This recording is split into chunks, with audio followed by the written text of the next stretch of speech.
What is up, family? We have another. No, we don't. We have the same Patreon request. And this is part 2 of what is turning out to be an amazing, incroyable histoire in Doom level. Comment on dit level? Level. Etage? But I don't know. Level of Doom, which is turning out to be very interesting. How somebody put his life into a Doom level. And who do we have explaining it? Filled up. Can't ask for anything more. Can't ask for anything more. So let's go. Let's continue. We're going to finish this. Bon, on va essayer d'éviter ces apparitions et de trouver un chemin. C'est ouf, mais le layout rappelle encore la maison, ça devient particulier.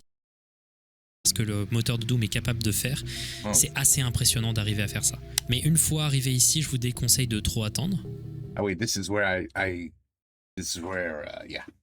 yeah, so it doesn't matter. I'm not going to do it. I don't have the time. Rappelez-vous dans le rêve. Quand j'ai ouvert mes yeux, j'étais dans une cave souterraine, illuminée par de lugubres faibles lumières bleues. J'ai senti un frisson me parcourir l'échine quand j'ai réalisé que j'étais pourchassé par quelque chose d'invisible.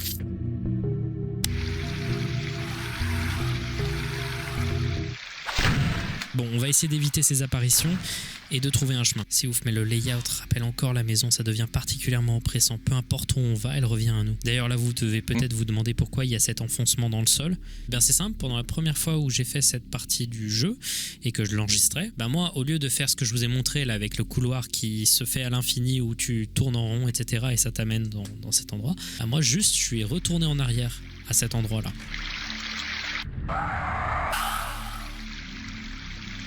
Voilà. Comme quoi le jeu est complet. Bon, rentrons dans les vestiaires. Évidemment, c'est un mini-labyrinthe. Après 1 minute ou 2 à essayer de retrouver son chemin et à inévitablement revenir à la case départ de façon illogique, on arrive à la piscine.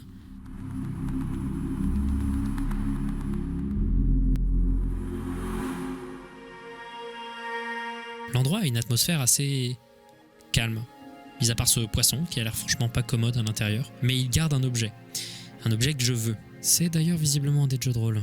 Bon vous savez quoi, je vais me jeter à l'eau et essayer de choper l'objet. Jeter le dé pour une relation sexuelle. Je vous promets qu'il y a une explication, peut-être, à ce message. Maintenant qu'on a l'objet, il faut s'enfuir par ce tunnel. On descend et évidemment c'est une course d'obstacles contre la montre, étant donné que votre air finira inévitablement par vous manquer. Heureusement, il y a une colonne d'air ici pour respirer un coup, mais il y en a aussi une autre qui est un piège, ce qui est vraiment bâtard. Et enfin, au terme de ce mini-dédale, on arrive ici.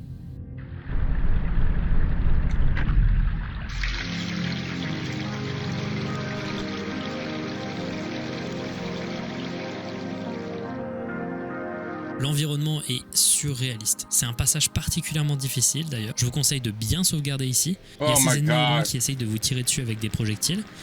Mais heureusement, c'est assez esquivable. Et voyez les 8 pixels qui se battent au-dessus de cette plateforme ? C'est un objet. Mais comment l'atteindre ? Bon, on va essayer d'avancer en évitant tous les projectiles. Oh bordel. Allez, on essaie une deuxième. Allez, encore une fois. Bon, j'imagine qu'il faut aller le plus vite possible, mais comment faire pour ramasser cet objet ? On remarque qu'au milieu de ce chemin, il y a une dalle noire sombre qui marque le moment où les ennemis apparaissent et où en général... Voilà, mais cette dalle est également parfaitement perpendiculaire à la plateforme. Vous pensez que peut-être que... C'était ça. Ramassons l'objet, c'est une bague. Oui, je le veux. Non, Steven était marié avec cette personne dont il parlait dans le journal à la Saint-Valentin. C'était plus que sérieux tout ça. D'ailleurs, je trouve l'image assez belle. Pour ramasser un objet qui signifie le mariage, il faut vouloir suffisamment celui-ci et croire suffisamment en soi-même pour arriver à faire quelque chose de potentiellement impossible. Je trouve ça assez beau comme image en vrai. Bon, ça n'empêche que même après avoir eu l'objet, ouais. Mais après quelques essais, en allant suffisamment vite, on peut enfin partir.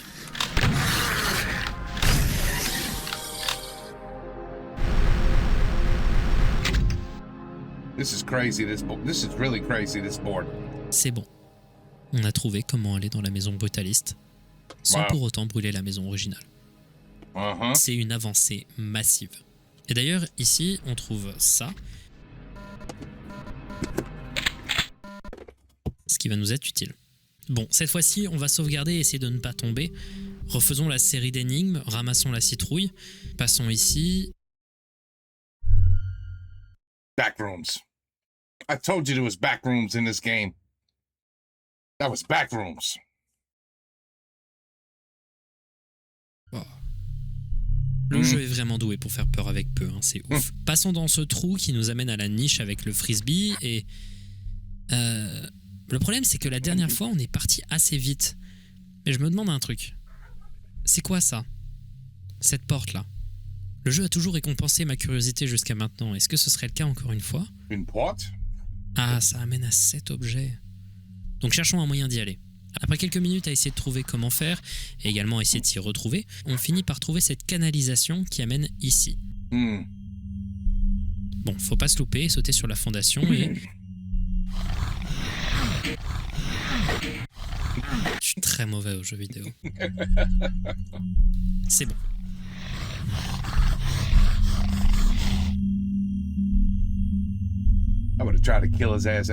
Les chatons adorent le thon. Est-ce une référence au chat de Tom? Bon, descendons et rendons-nous là-bas en évitant le gros chien. Et enfin... il peut pas le tuer, il est trop fort. Nous sommes dans l'aéroport. Dans l'aéroport, on avait manqué quelques trucs. D'abord, dans la boutique de souvenirs, si vous interagissez avec ce vêtement, vous obtenez 200% d'armure. Et aussi, rappelez-vous, dans les messages cachés dans les cheat codes, on trouvait 2-3 trucs intéressants, dont ce message. Laissez l'entrée de la salle de bain intacte pour obtenir une p*** de récompense. Bon, allons dans les toilettes, couvrons de sang toute la pièce et juste laissons l'entrée propre.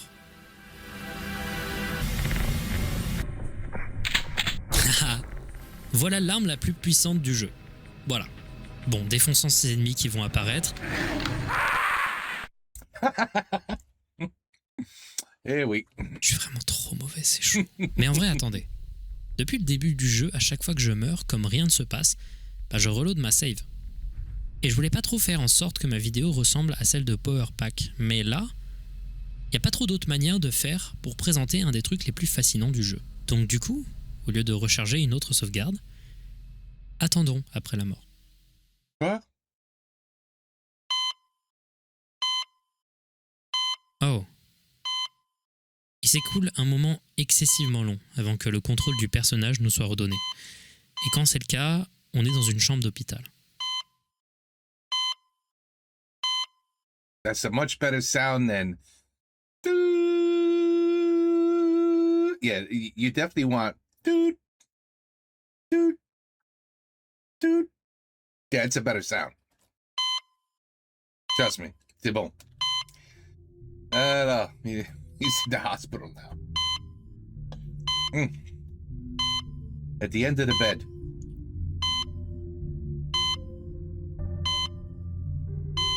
Incredible what this guy did with this freaking Doom level. Sortons. C'est incroyable. Vraiment. L'hôpital est plongé dans un silence perçant, comme s'il était abandonné. Sauf qu'à force de longer les murs à la recherche de quelque chose à faire, on entend un autre bruit. Le bip d'un électrocardiogramme plat. Ouais. Quelqu'un est en train de mourir. En cherchant un peu plus dans l'hôpital, on trouve une clé qui mène à la pièce en question. Avant d'aller dans la chambre d'hôpital, on peut se rendre compte que les toilettes sont accessibles et qu'elles ont l'air assez délabrées, plus particulièrement les toilettes des hommes, où la lumière clignote, comme si elle avait du mal à fonctionner. Quand on entre dans la chambre, quelqu'un nous regarde. Une silhouette menaçante qui ne nous lâche pas du regard, élevée alors que les machines l'annoncent décédée. On attrape une boîte de pilules, ravitaillement nécessaire, et tout ce qu'il nous reste à faire, c'est d'utiliser le défibrillateur. Et on est en vie à nouveau. Bon, nous ne mourrons pas cette fois-ci, et enfin, c'est fait. Et on peut sortir de la salle de bain. Il n'y a pas de consensus sur ce que le passage dans l'hôpital peut bien signifier, mais il y a des théories qu'on développera peut-être un peu plus tard. Néanmoins, d'un point de vue effectif, ce passage sert de seconde chance si vous décédez à un endroit clé. Vous ne pouvez l'utiliser qu'une fois. Après, c'est game over. Sortons de la pièce en attrapant les pilules. Allons dans l'avion.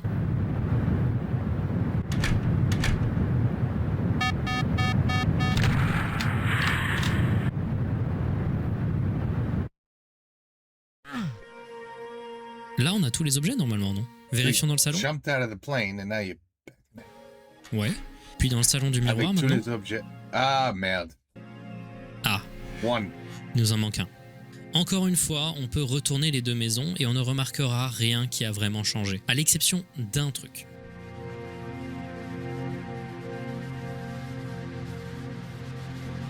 C'est le jardin là, avec le piédestal. Ouais.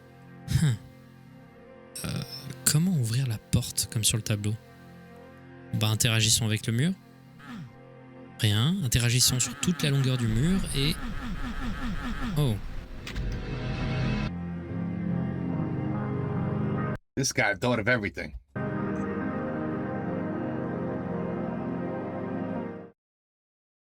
He really thought of everything. Le milieu de la forêt. Ouais. Une route. On est dans le rêve avec l'accident de voiture, vous pensez? C'est définitivement le cas. Ouais.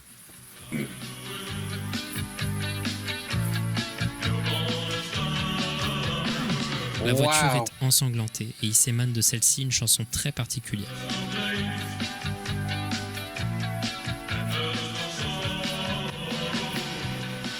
Copyrighted. It's gonna be copyrighted. Seb en avait parlé dans une vidéo. Il s'agit d'une musique sans Peut-être pas. It was fast. nom, qui est surnommée la musique la plus mystérieuse d'Internet. C'est un morceau qu'un individu qui enregistrait la radio il y a longtemps pour pouvoir réécouter ce qu'il y entendait a publié sur Internet en espérant pouvoir le retrouver. Ça fait depuis 2007 que le morceau tourne sur Internet et que malgré les efforts de recherche les plus impressionnants que j'ai pu voir sur Internet, personne ne sait qui a fait ce morceau, quand il a été fait, et même les paroles ne sont pas claires. C'est un sujet pour une toute autre fois. Si on écoute attentivement d'ailleurs dans le jeu, on entend un bruit supplémentaire, celui qui émet une voiture quand la ceinture de sécurité n'est pas mise.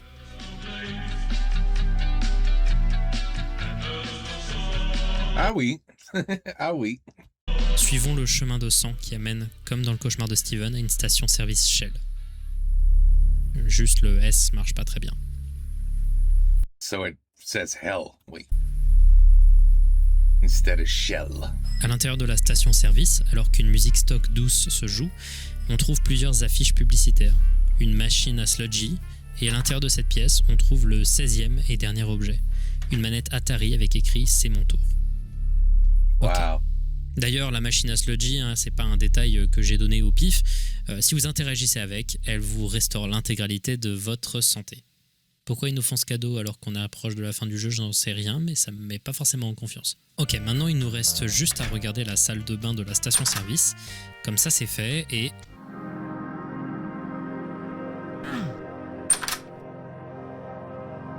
Wow. Je m'y ferai jamais. Bon, maintenant on fait quoi? Wow. On a tous les objets, aucune peinture n'a changé dans la maison. Checkons peut-être le monde miroir. Ok, ça a changé. On y voit un feu de camp et la station essence qu'on venait de voir. Vous pensez que le portail vers la forêt fonctionne aussi dans le monde miroir?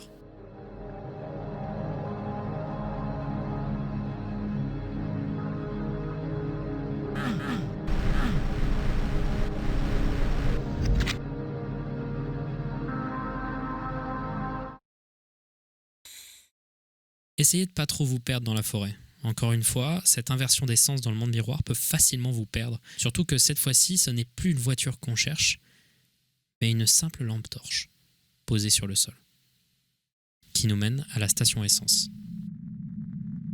Elle a été complètement saccagée. Oh. Qu'est-ce qui s'est passé? Il y a eu un crime? Un meurtre? On peut aller à l'intérieur par l'arrière, les portes sont condamnées, la salle de bain est condamnée aussi. On trouve quand même le lance-roquette dans cette pièce. Bon, sortons de là. Nous, on cherche un feu de camp. Partons vers la petite route ici avec l'arrêt de bus. Continuer dans la même direction vous fait vous rendre compte que l'espace boucle.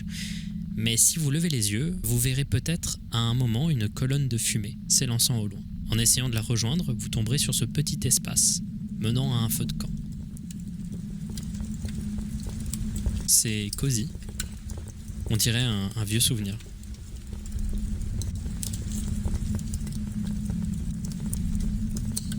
Cozy my ass. That don't feel cozy. S plus A? S c'est Steven, mais A, c'est qui? Peut-être que c'est la fameuse Anna dont on avait pu lire le nom précédemment, cachée dans l'aéroport. Mais ça paraît pas trop vrai.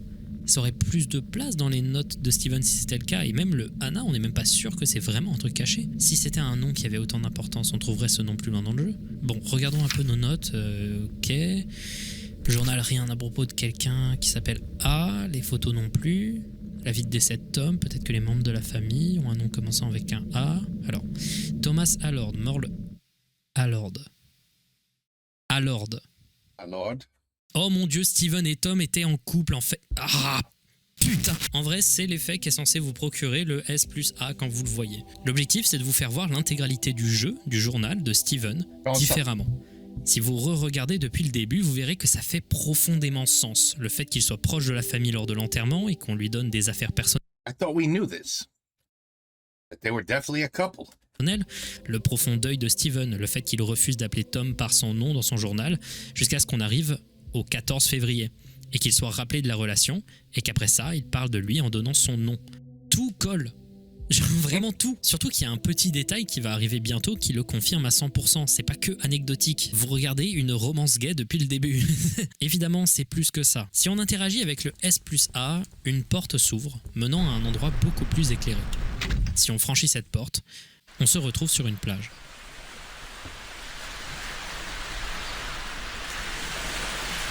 Il a fait une plage. In Doom. Ça fait du bien. Le calme après un jeu comme ça fait vraiment du bien. Mais vous le sentez ou pas? Genre ce manque de finalité. Quand on appuie sur Tab, on voit bien qu'il manque un secret. I got a feeling all hell is about to break loose. Le S+A sur la plage, il a été effacé, laissant Steven seul.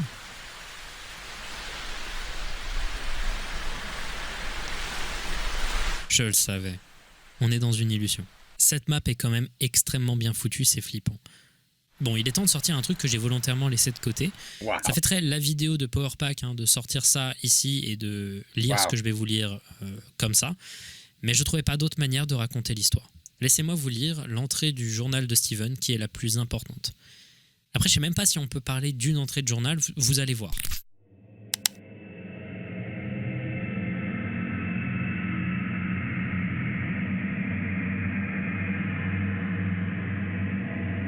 Déjà, juste en voyant l'entrée du journal, vous comprenez que c'est un peu le point culminant de la descente dans la folie de Steven.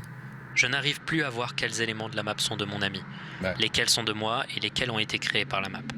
Je n'ai plus peur que la map se crée elle-même. Elle a besoin de moi autant que j'ai besoin d'elle. Ça me rappelle un rêve que j'ai fait la nuit dernière.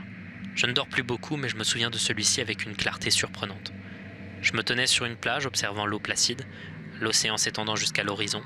J'ai plongé mes pieds dans l'eau, du moins j'ai essayé. Il n'y avait pas d'eau, pas d'océan. Ce n'était qu'une illusion. J'ai réalisé que tout autour de moi était faux. Wow, the way he turned all of these words into the game itself is really very impressive. C'était qu'une pièce en un acte. He has already made a better Doom level than about 500 developers that Joueur de Grenier, reacted to. This alone is better than do you hear what I'm saying? Ça, c'est mieux que peut-être 400 jeux de merde des Joueurs de Grenier à regarder et jouer pour nous, pour montrer comme c'est la merde. Et ça, from some gay guy in a house who's a little crazy, made a much better game than developers did in years of work. Years of work. It's really unbelievable. Et j'étais Willy Loman. Very impressive. Un idiot qui croyait en quelque chose de plus grand. Ouais. Mais il n'y avait pas de bonheur à trouver. Je me suis baladé sur le plateau pour me retrouver dans le néant. C'était la fin des temps. Aucune joie, aucune misère, aucune tristesse, que du vide. Les hommes de foi nous disent que la vie après la mort est l'éternité. Mais est-il possible de rester sain d'esprit pour l'éternité? Un jour passe dans le vide, un mois, une année, 2, 5, 10. Est-ce une éternité? 20 ans 100 ans 1000 ans. Je suis assis dans cette pièce depuis 1 million d'années maintenant, entretenant ces mêmes pensées, me posant les mêmes questions et ruminant chaque erreur de ma vie, angoissant pour elle pendant des siècles. 1 milliard d'années à présent. Double le nombre. Maintenant double-le encore. Je ne suis en aucun cas proche de la fin de l'éternité. Je prie pour la mort, mais elle ne vient jamais. He's perfectly normal, don't worry. Very normal things to say. Juste moi, mes pensées, et mes erreurs, et mes insécurités, et mes regrets, et ma solitude. Quelque part dans un autre rêve, la version de moi qui m'a fait un clin d'œil est assise sur une vraie plage, heureuse et satisfaite, au courant de la finitude de la vie. Il n'y a pas de vie après la mort. Et le bonheur est trouvé dans les petites choses autour de nous que l'on peut contrôler. On doit se battre pour le bonheur. Not wrong. Not wrong. He's not wrong. Et si on se battait pour le bonheur?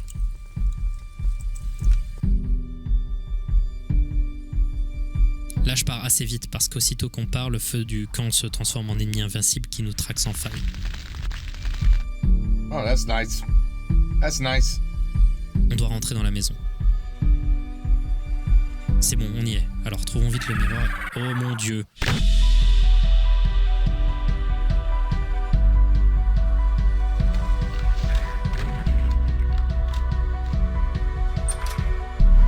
Oh bordel! Vite, trouvons la station essence. C'est étonnamment calme. Oh merde!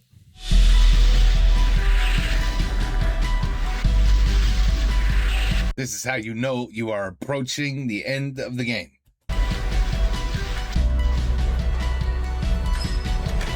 Bon, on pourra définitivement pas tuer tout ça, donc esquivons les ennemis le plus vite possible. Où est le feu de camp? Là, je le vois.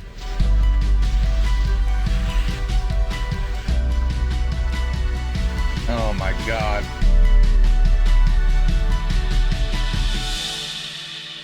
The secret is revealed. We finally have a son. And that's back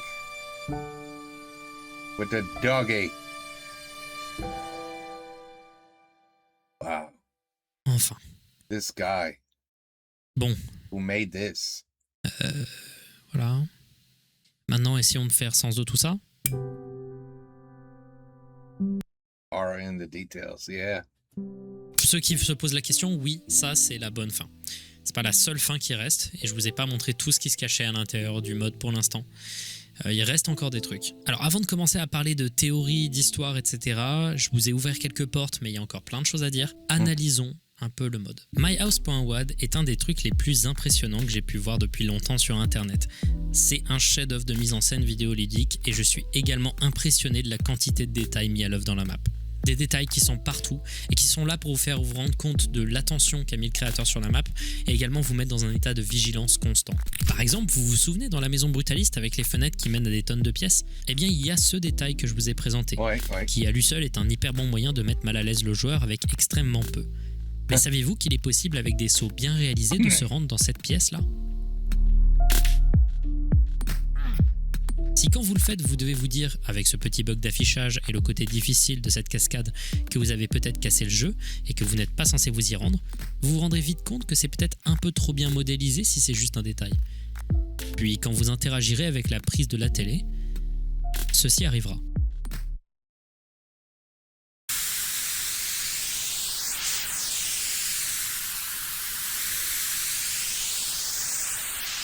So when you unplug it, the TV turns on.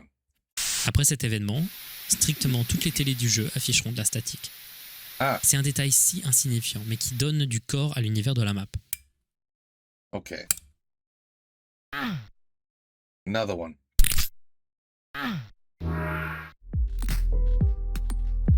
Aussi, et je ne l'ai pas mentionné, dans le jeu, y a une notification Discord qui apparaîtra toujours au bout de 10 minutes de jeu. C'est un autre bon moyen de jouer avec le joueur en le faisant sortir du jeu et se rendre compte que quelque chose qui devrait être là n'est pas là. Autre exemple, imaginez que vous sortiez de la maison dans le monde miroir et que vous décidez d'ouvrir le portail de fin du jeu pour aller dans le deuxième niveau de Doom Underhalls. Et ben oui, il sera inversé.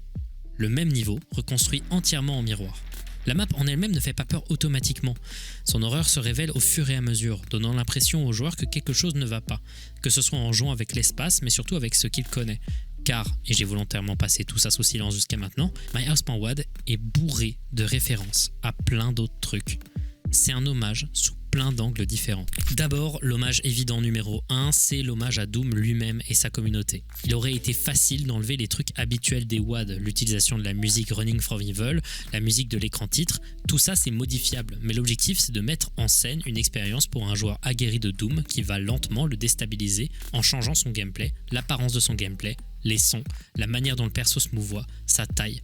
Tous ces changements vont perturber l'audience numéro 1 de ce mode, les vieux joueurs de la communauté de Doom World, et donc faire un hommage gigantesque à toute la communauté en elle-même. Et même certains vont plus loin et pensent que la map en elle-même parle de la communauté de Doom. C'est une théorie qui existe et que le mode montre à quel point le jeu a accompagné l'évolution du monde, l'évolution d'Internet, et que le mode montre comment le jeu Doom, avec sa communauté, a été transporté au fur et à mesure des années et qu'en 30 ans, il n'a toujours pas perdu son influence et son importance. Dans le journal, j'ai notamment éclipsé les nombreuses fois où Steven parle des outils de modding qu'il utilise en grand détail. C'est clairement un travail de fan, fait pour des fans, mais évidemment, ça n'a pas touché que des fans. Un truc par contre qui a forcément éclaté les yeux de la plupart des fans d'horreur qui regardent cette vidéo, c'est l'évident hommage à l'une des œuvres les plus importantes de l'horreur de l'histoire.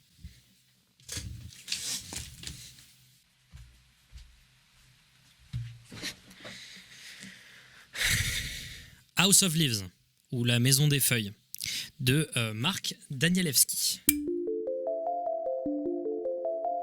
Je n'arrive pas à croire qu'il ait fallu 98 épisodes de Findings pour enfin mentionner ce bouquin. À mes yeux, le plus grand chef-d'œuvre de littérature horrifique et le pionnier de l'intégralité de l'horreur moderne Internet et des ARG. Je suis souvent dans l'hyperbole, mais là j'y crois à ce que je viens de dire, à 100%. La Maison des Feuilles, publiée en 2000, vous dirige pendant près de 700 pages dans une histoire extrêmement difficile à déchiffrer. C'est un livre difficile à décrire en peu de temps, car c'est un livre qui se bat perpétuellement avec le lecteur pour le repousser. C'est ce qu'on appelle de la littérature ergodique, c'est-à-dire un bouquin qui demande au lecteur d'effectuer une action supplémentaire que juste la lecture. C'est une lecture profondément active. Ça paraît un télo comme ça, hein, mais ça inclut aussi les trucs genre les livres dont vous êtes le héros, donc ça peut aussi être fun. L'histoire de la Maison des Feuilles n'en est pas vraiment une, en réalité c'est plusieurs histoires qui s'intriquent les unes entre les autres. Si je devais décrire l'histoire de la Maison des Feuilles le plus simplement, c'est un type appelé Johnny qui visite l'appartement d'un homme appelé Zampano, récemment décédé. Il y trouve un manuscrit annoté se servant de plein de détails académiques qui décrit un documentaire du nom de Navidson Record, qui décrit les événements dans le livre réel d'une famille appelée la famille Navidson, une famille qui a sombré dans la folie après avoir emménagé dans une étrange maison dont l'espace incohérent et changeant les a fait perdre la raison. La Maison des Feuilles, c'est à la fois le récit de Johnny, le bouquin de Zampano, les descriptions du Navidson Record, des annotations d'éditeurs et de Johnny lui-même sur le bouquin annoté de Zampano, et aussi des échanges de lettres entre plusieurs personnages. Et si c'est pas déjà assez confus, le bouquin est écrit comme ça. Oh hell no. Oh my goodness.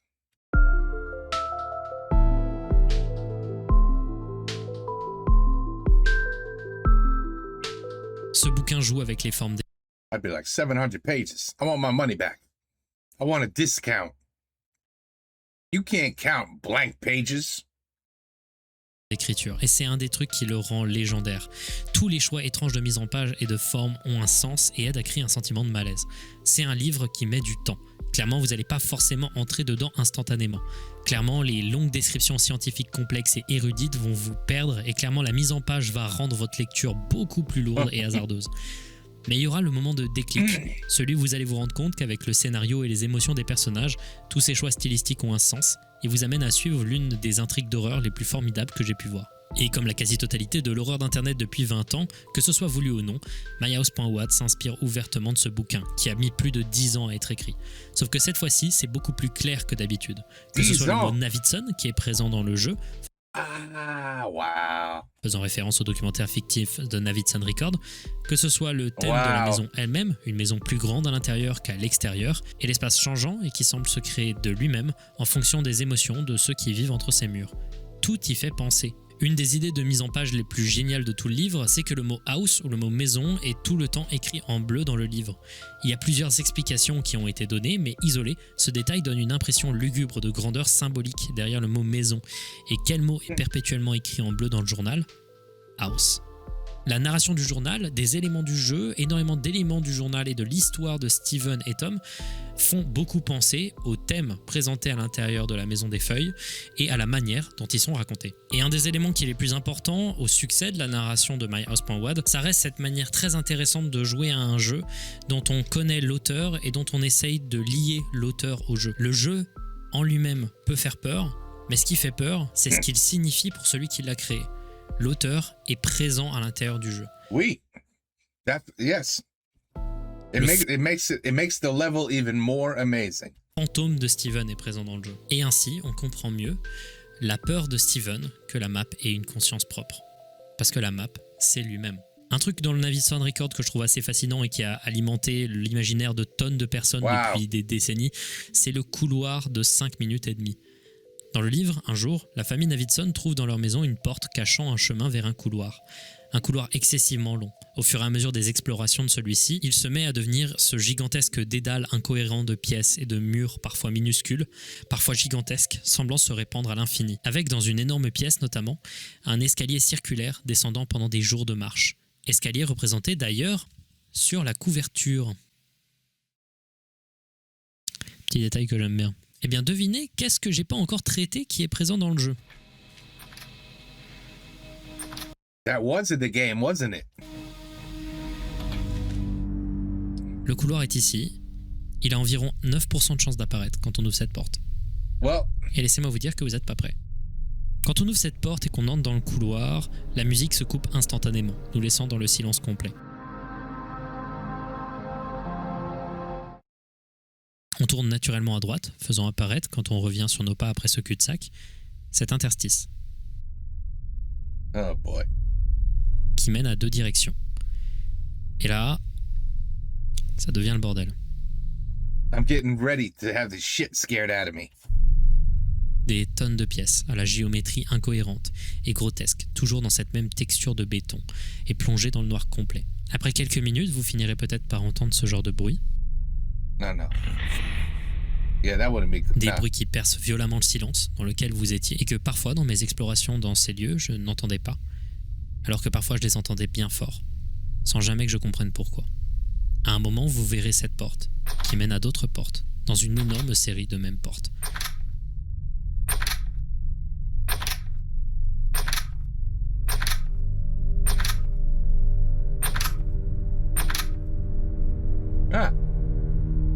Vous pouvez attendre qu'elles se ferment toutes, une à une, comme n'importe quelle porte de la marbre jusqu'à maintenant, avant de continuer votre chemin. Uh-oh. Toutes les portes sont ouvertes. Je peux pas vous dire le frisson que j'ai eu quand j'ai entendu le bruit des portes en partant quand j'y ai joué pour la première fois. En continuant à vous balader, vous tomberez sur un autre dédale avec des dénivelés étranges et parfois incompréhensibles, jusqu'à arriver à ce petit lac sans fond.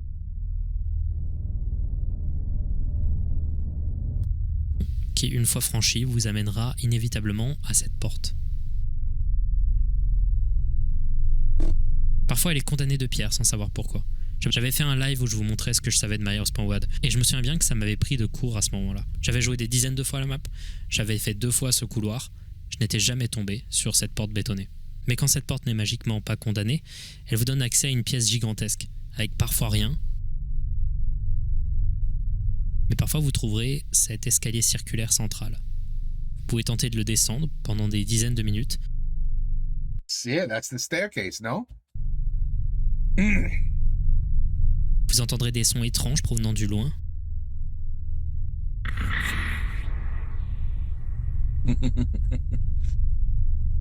Mais indéniablement, en essayant de remonter, vous vous rendrez compte que vous n'avez pas progressé. À force de vous perdre dans ces labyrinthes, vous serez choqué de retomber toujours sans raison sur vos pas. J'en ai marre. Je vais tout le temps dans la même direction. Où est-ce que je me trompe? Peut-être que je devrais aller là. Voilà, peut-être là. Il y a plein d'autres trucs dans ce couloir que je n'ai pas décrit. Et vous voulez savoir ce qui est encore plus impressionnant? ce labyrinthe ne mène à rien. Il n'y a rien dans ces ténèbres autre que les ténèbres. Et plus vous vous enfoncez, plus vous vous rendez compte que ce n'est là que pour vous frustrer. See that? He threw a little, I gotcha, right before he said, I'm done with the world. I'm ready to release this crazy shit. And then I'll probably take care of myself and say goodbye and let everybody else deal with this that I have left them. Just in case she decides to go down this corridor. That would piss me off too. Because, you know, Felding probably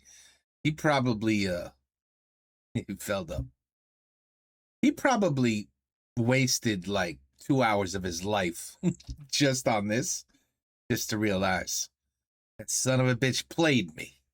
Vous mettre mal et vous déstabiliser.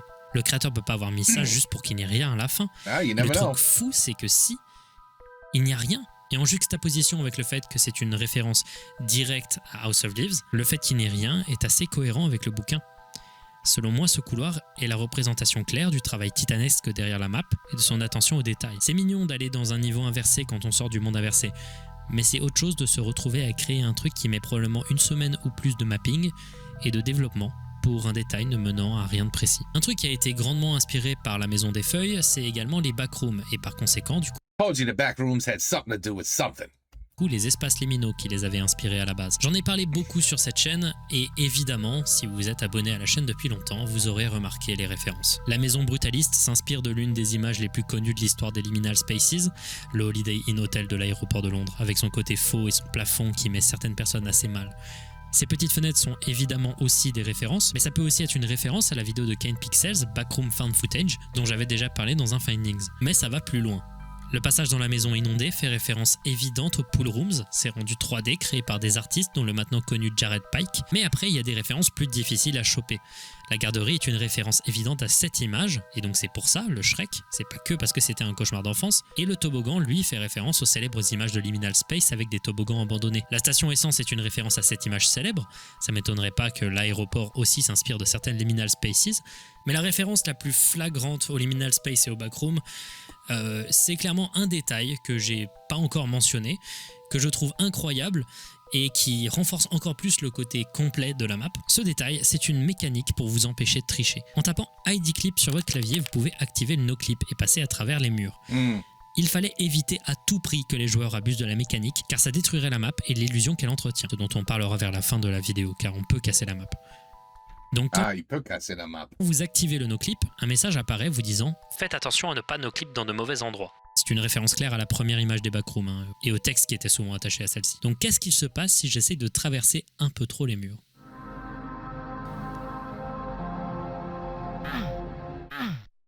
Ah ok. Vous tombez dans les backrooms. Oh my god.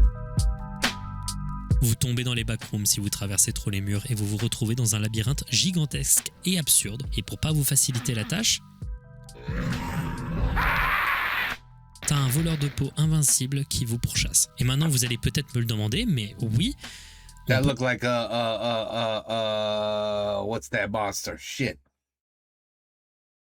Wait, it's on the tip of my tongue.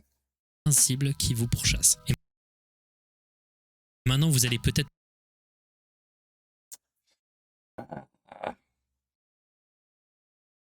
Oh, on the tip of my tongue. It starts with the letter S.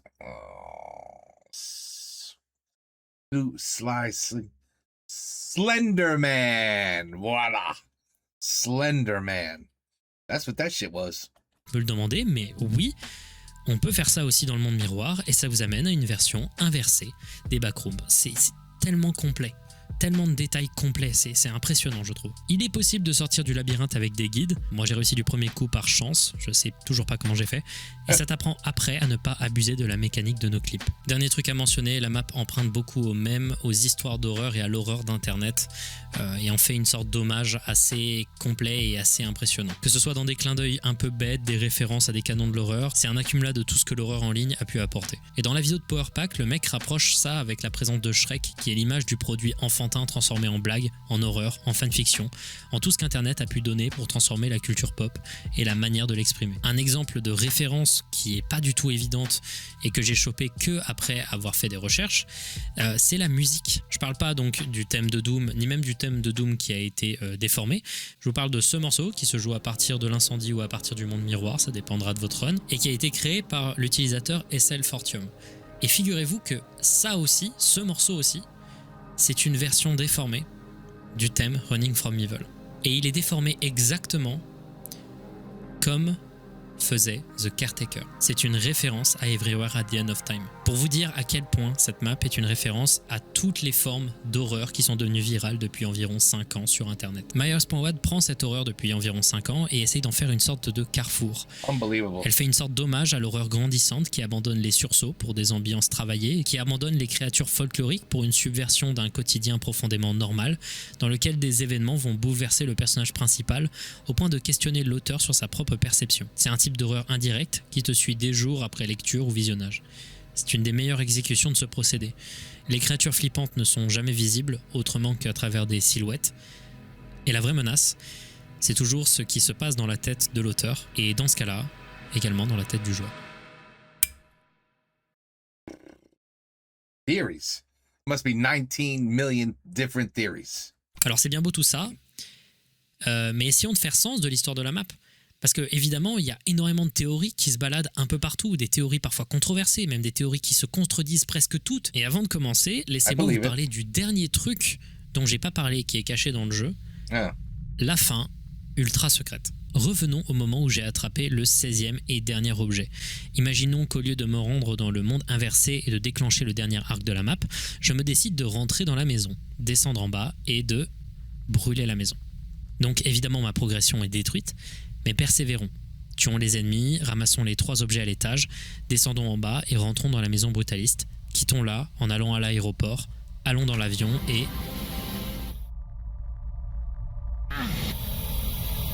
me revoilà dans la maison abandonnée et vide. Ouais. Quittons-la, la maison a disparu. Pour l'instant, tout est normal. Maintenant, tout ce qu'il nous reste à faire, c'est d'aller à l'arrière du jardin et... quelque chose s'est ouvert. Ouais. Une tombe avec un QR code.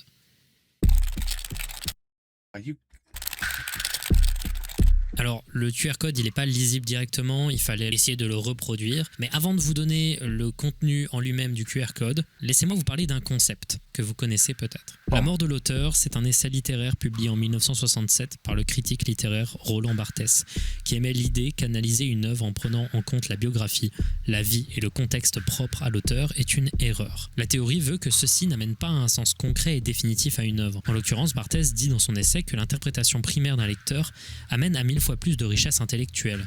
C'est un courant de pensée qui a influencé énormément de littérature moderne. L'auteur crée une œuvre, le lecteur crée le sens, et l'auteur n'a pas plus raison sur le sens de son œuvre que le lecteur. Et ça, c'est très important. Maintenant, pourquoi je dis tout ça ? Parce que le QR code de la tombe envoie un avis de décès de Steven Nelson lui-même. Et voilà. Wow. Mort le 3 août 2022, le même jour que Tom. On aurait pu s'en douter car c'était sous nos yeux. Really? Depuis le début. Ça peut faire très twist au rabais, mais en vrai ça a beaucoup de poids dans l'histoire. Beaucoup de théories sur la map tiennent sur si on doit prendre cela littéralement ou au contraire le prendre métaphoriquement. Mais on va juste lire l'avis de décès. On y apprend que Steven est né logiquement la même année que Tom, mais aussi que son enterrement sera célébré en même temps que celui de Tom, dans une célébration jointe. Steven a étudié et grandi dans le lycée de Plano dans l'Illinois, où il était un membre du club d'audiovisuel et l'équipe d'athlétisme. C'est ici qu'il a découvert sa passion pour la course à pied. Il était également un expert en informatique et il a grandi en disséquant des ordinateurs et en programmant des jeux. Steven a passé ses 13 dernières années à travailler dans le district scolaire d'Oswego au sein de l'équipe informatique. C'est ici qu'il a reconnecté avec un ancien camarade de classe qui deviendra vite son âme sœur. Ils ont vécu ensemble pendant des années avant de se marier en 2020. C'est pour ça l'anneau. Lui et son partenaire étaient d'actifs coureurs et aimaient la randonnée. Le frisbee golf. C'est pour ça le frisbee. Et jouaient tous les deux chez eux aux jeux vidéo. Steven était l'homme le plus gentil et doux que quiconque ait rencontré. Et le monde est bien moins beau maintenant qu'il est parti. Bon, maintenant, il n'y a plus aucun doute sur le fait que Tom et Steven étaient en couple et mariés, même si encore une très mineure partie de gens qui réfutent encore l'idée aujourd'hui, tout colle en fait. On peut en effet peut-être se dire que, comme par hasard, chacun de son côté a décidé de se marier avec un ancien ami de lycée, mais quand même c'est plus simple de se dire que les deux mecs qui ont une célébration jointe et qui sont morts le même jour sont peut-être mariés. Avant de se pencher sur la mort de Steven et Tom, on peut continuer de se pencher sur cette relation un peu plus longtemps car l'image de la maison, elle a beaucoup plus de poids maintenant. C'est plus juste un gimmick souvent utilisé comme prémisse d'un mode de Doom. Une maison, c'est un symbole quand t'es en relation. Je pense que vous êtes d'accord qu'une relation devient particulièrement sérieuse quand le couple emménage ensemble. Et quand la relation se termine, quand quelqu'un décède, juste, la maison reste habitée. Que ce soit à travers des objets, des souvenirs, la maison est toujours occupée par quelqu'un. C'est pour ça que des gens déménagent parfois quand des relations se terminent. Et c'est aussi pour ça que dans le jeu, tous les souvenirs ont la forme de la maison. Myers-Pointwad, au fond, représente à travers sa maison un souvenir douloureux, une vie qui s'est construite à deux, dont on a cassé un pilier. Et ainsi on en arrive au thème le plus important de la map, en tout cas celui qui est le plus évident, le deuil. Avant d'aborder la question du deuil, il est important de se poser la question de qui est vraiment mort dans cette histoire. Clairement, beaucoup pensent que Steven n'est pas mort et que la vie de décès est métaphorique. Mais on peut parler brièvement de cette idée selon laquelle Steven serait un fantôme décédé, essayant perpétuellement de mettre un terme positif à une vie troublée. Il y a une théorie notamment qui se balade énormément, qui dit que Tom et Steven seraient en réalité morts en même temps dans leur maison, après un incendie. Et ce serait... Wow, no, that would be nuts. But that just has to be an insane coincidence. Expliqué par le fait que quand Steven parle du rêve où il s'est retrouvé dans un incendie, il dit s'être réveillé, mais qu'en réalité il était certain que c'était la réalité et que ce n'était pas un rêve. C'est une théorie qui a beaucoup de poids, mais qui est plutôt intéressante pour le coup. On pourrait voir du coup le passage dans le journal de Steven où il parle de l'éternité comme une manière de représenter sa condition d'homme décédé. Ça expliquerait les cauchemars se mêlant à sa réalité. Mais le problème, c'est toutes les choses qu'il diffère qui sont bien ancrées dans la réalité. Le fait qu'il ait une présence physique, qu'on voit ses doigts sur les photos qu'il tient dans le drive, le fait qu'il ait posté une map sur internet et interagi avec la communauté, le fait qu'il dise être allé au travail plusieurs fois dans le journal. Je trouve personnellement que la vie de décès de Steven peut en réalité être plutôt métaphorique. Steven est mort à l'intérieur le jour du décès de Tom. On lui a enlevé un pilier important à sa vie qui l'a fait perdre la raison avant de la reprendre à la fin du journal. Je me suis trompé, la map se sert de moi. Ce matin, j'ai chargé un backup de Doom Builder datant de fin octobre et j'ai passé quelques heures à préparer la carte pour sa sortie. J'ai essayé de supprimer myhouse.pk3, mais je continue à obtenir une erreur fichier en cours d'utilisation. Je ne pense pas que la carte me le permette. Je ne veux pas que quelqu'un joue à autre chose que la version originale Vanilla. Peu importe ce que cette map me fait, je ne peux pas la laisser faire la même chose à d'autres personnes. Tous les actes de Steven représentent une personne qui a du mal à accepter un décès au point de se replonger figurativement dans la vie de Tom en parcourant ses affaires et en essayant de terminer son œuvre comme s'il voulait que la vie de Tom se termine avec plus de finalité. La map représenterait plusieurs manières de se battre contre le deuil, avec le déni, le marchandage, tout ça, les 5 étapes du deuil, tout ça. Et il présente également une manière d'y remédier dont on parlera plus tard qui surplombe les autres manières de le faire. Il y a également une théorie très controversée mais acceptée par genre 90% de la communauté du site Doomworld comme étant vraie, c'est que Steven ou Tom seraient transgenres. Cette théorie explique l'intégralité du passage de l'aéroport et je pense que les personnes transgenres de mon public s'en doutaient, ça crève les yeux. L'idée d'une personne rentrant dans les toilettes des femmes et n'y voyant que de la douleur et de la menace avant de sortir en prenant des pilules, se retourner et voir que les toilettes des femmes sont devenues celles des hommes. Le tout dans un endroit qui représente le mouvement, le fait de changer d'endroit et de changer en général, un aéroport. Endroit où on trouve d'ailleurs des dessins enfantins, comme si c'était arrivé tôt dans la vie. Pour moi, il n'y a vraiment pas plus évident comme métaphore. Et du coup, le « Help me Anna » caché dans les informations d'embarquement. Really? Peut-être que ce serait une référence à l'ancien nom de l'un des deux, qui serait Anna avant la transition, et que si Steven écrivait dans le sable S+A, c'est peut-être parce que le S+A entouré d'un... Oh là là, there's so much shit that's going on. Oh my God. Now you're going to... Oh, what? Cœur est lié à un souvenir amoureux datant d'avant la transition de Tom, s'il s'agit bien de lui. Ça peut aussi expliquer le fait que Tom et Steven ont eu le temps de s'oublier et de se retrouver, comme si l'un des deux avait accepté ce changement entre-temps, et en plus ça expliquerait le « ce n'était pas censé se produire quand on ramasse le biberon ». En vrai, c'est assez cool dans l'état des débats actuellement et tout, de mettre un truc comme ça met un regard assez humain, et c'est assez cool, surtout que c'est assez inconséquentiel dans l'histoire en réalité, c'est juste un truc qui est là, voilà. this is the greatest.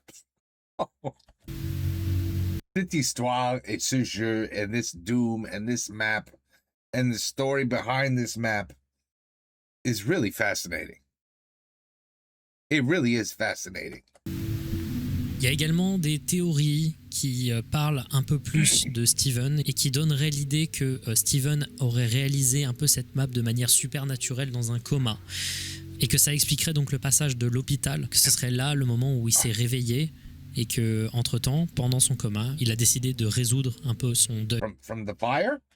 De Tom. Il y a d'autres gens qui pensent par exemple que Steven n'est pas mort tout simplement parce que la fin où il nous présente l'éternité, etc., se trouve dans le monde miroir et que la vraie fin se passe dans le bonheur d'une vraie plage, etc. et tout, et que donc du coup la fin est positive. Un argument majeur de cette théorie, c'est le fait que dans les avis de décès, leur photo est inversée par rapport à la photo dans le cadre. Et là, vous commencez à comprendre un peu, il y a 1000 théories et il y en a énormément qui fonctionnent. Du coup, ça nous ramène à la mort de l'auteur. C'est clairement une œuvre qui contient moins d'informations qu'il y a réellement. Tellement de passages de la map peuvent être interprétés par le prisme de souvenirs de la vie de Steven et Tom, et le fait qu'on spécule est suffisant. Le D20 avec écrit « Jetez le dé pour une relation sexuelle » qu'on trouve dans la piscine peut dire tellement de trucs. D'abord, c'est une référence à une blague de rôliste où un joueur va essayer tout le temps de coucher avec des PNJ, mais le fait de la trouver dans la piscine rappelle peut-être un souvenir de première interaction sexuelle entre les deux, ou juste une interaction qui a construit une partie de leur couple. C'est pas anodin que ça amène à la section du jeu où on trouve la bague de fiançailles. Je pourrais aller loin et interpréter chaque item me demandant ce que les objets dans la maison qui brûlent signifient, et même en général ce que signifie l'incendie. Interpréter chaque photo du Google Drive. Je peux me pencher et essayer de comprendre chaque référence, le Pumpkin Rick, Chugga Chugga Horse. Je pourrais essayer d'interpréter chaque événement, chaque objet qui n'a pas ou a sa place. Mais en vrai, je préfère vous donner les pièces que j'ai et vous laisser les reconnecter vous-même. Car si Veg a décidé de rester anonyme après que des millions de personnes aient joué à sa map, c'est que l'auteur vous invite à le voir comme mort et que l'interprétation de la map, elle est entre vos mains. Mais clairement, le message qui reste à la fin de la map, dans la tête du joueur, c'est cette ligne. On doit se battre pour le bonheur. These days especially. Ça, c'est... Oui. You know why? Because you almost don't even have to fight to be miserable in this world. You're almost naturally in a bad mood when you get up and go to work. So this statement couldn't be any truer. And it's so sad that the opposite statement, no effort is needed. C'est assez rare de voir une œuvre d'horreur porter un message aussi ouvertement positif et fort. C'est très Petscope comme moment. Ouais. My House.wad a probablement été créé par quelqu'un qui a vécu des choses difficiles et qui a compris, comme il le dit, que le bonheur vient des petites choses que l'on peut contrôler et que l'inévitable, l'impossible à éviter, doit le moins possible plonger un individu dans le malheur. C'est, je pense, la raison principale pour laquelle les gens se sont autant pris de passion pour la map. Le message est tellement pas attendu et pourtant, il fait un bien fou. Dans une période où pour beaucoup il est facile de baisser les bras et de succomber au malheur, un peu d'espoir caché dans une œuvre aussi marquante, ça fait un bien fou. Unbelievable. Cette partie bonus n'était pas forcément censée être là à la base. Mais la vidéo a mis tellement de temps à être réalisée qu'entre-temps, il y a un peu des post-conclusions qui ont été réalisées. Parce que entre le moment où j'ai commencé à écrire ou à considérer la vidéo et le moment où j'ai terminé le texte et commencé le tournage, My House.wad est devenu un phénomène de l'horreur d'internet. Et ça a causé énormément de peur dans la communauté de Doom. Si vous regardez le thread sur Doom World, c'est passé de énormément de positivité à beaucoup d'anxiété. Tout le monde est évidemment d'accord sur le fait que cette map est incroyable et que l'histoire qu'elle raconte est phénoménale, que même s'il y a des défauts, c'est un des meilleurs trucs qu'a pu donner la communauté. Mais les gens ont peur que les WADs, l'univers du modding de Doom, soit réservé maintenant uniquement à ce genre de choses.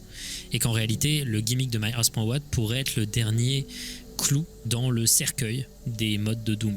Parce que depuis 30 ans, c'est toujours pas terminé. Il y a toujours des gens qui sont fascinés par ça. Personnellement, je trouve que ça sera pas le cas et beaucoup de gens sont assez positifs vis-à-vis de ça parce que ça a inspiré beaucoup de gens à créer des mods de Doom. Mais le problème, c'est qu'il y a des gens qui sont inspirés à créer des mods de Doom, mais pas des mods de Doom classiques. C'est-à-dire pas des gens qui veulent jouer à Doom. des gens qui veulent créer des jeux.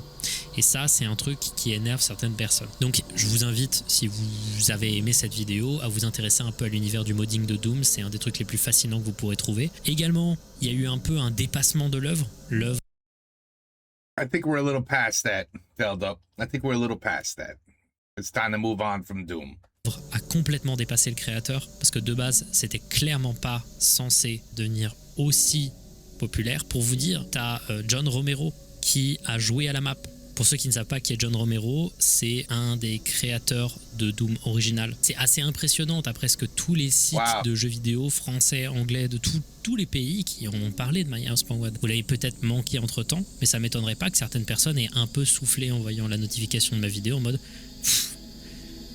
il arrive un peu après la bataille. Aujourd'hui encore, le créateur de Myers.Wad est un mystère et il doit rester un mystère.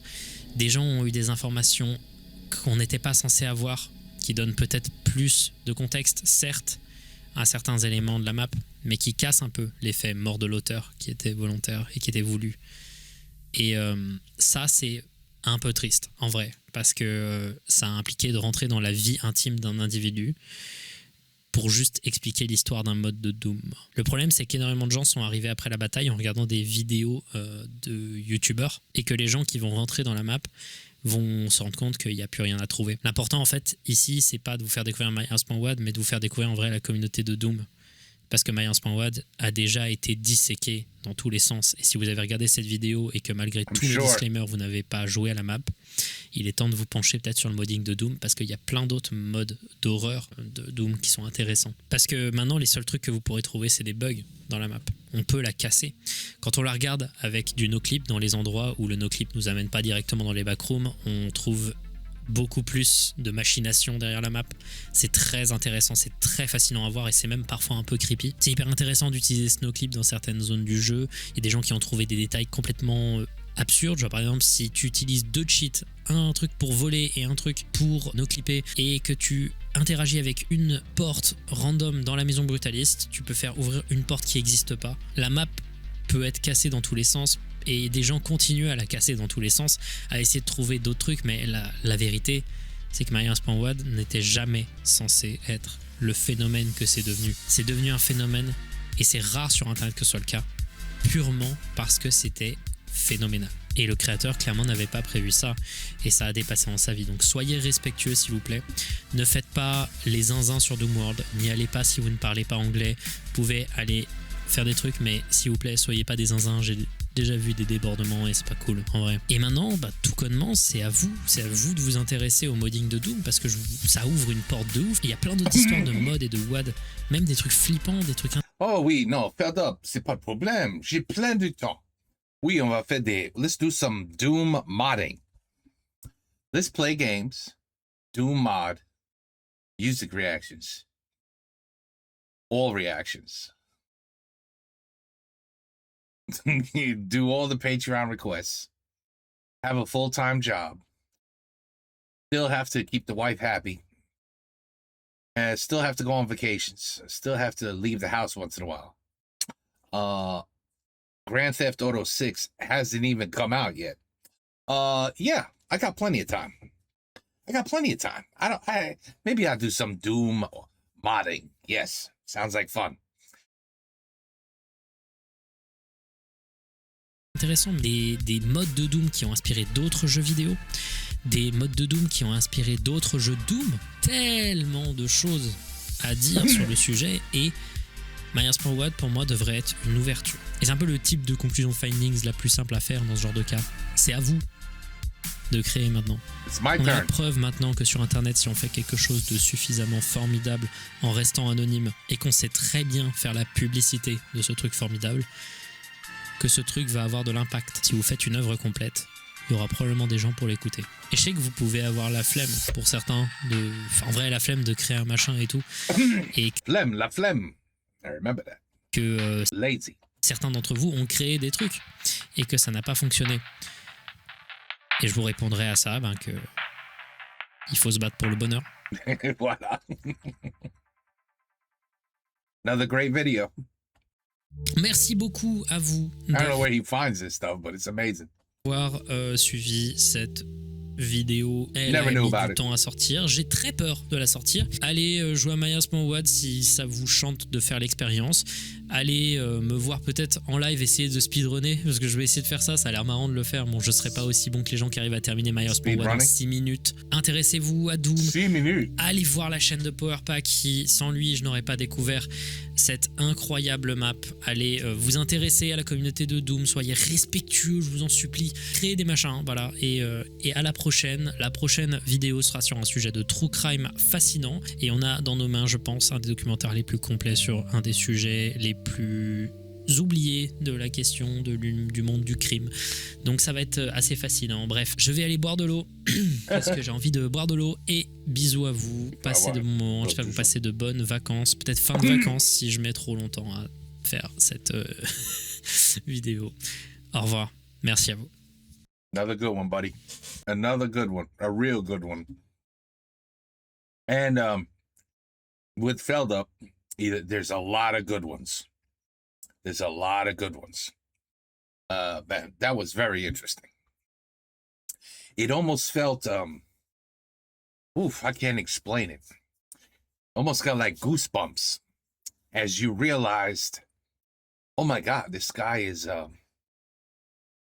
we're playing his life. We're playing Doom, but we're playing his life. And you kind of got like, ooh, this is a little eerie, this is odd, this is weird, this is exciting, this is depressing. A lot of emotions looking at this My House mod. Ooh, what an incredible story. And of course, you know, the king to tell the story. Feldup. So it's perfect. Absolutely perfect. Okay. My House WAD. You know what else is a WAD? You know, in English, WAD, you know what WAD means?